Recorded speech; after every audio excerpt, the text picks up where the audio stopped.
যদি একচিত্ত না হতে পারেন ভবিষ্যতে আর হরিনাম হবে কিনা সেটাও একটা ভাবনার ব্যাপার। যে 3 ঘন্টা হরিনাম শুনে নিলাম বলে আমরা অনেকটা পবিত্রতা লাভ করে নিলাম না।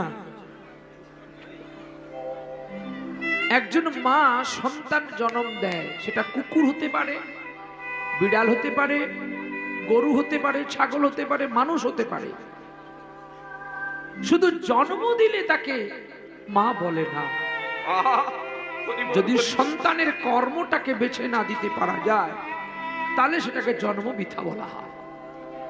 অর্থাৎ আমরা সনাতনী শুধু খাবো আর হরিনাম শুনবো, সনাতনীকে রক্ষা করব না, এটা সনাতনীর কাজ নয়। আপনি চলে যান, আমরা কদিন আগে দেখে আসলাম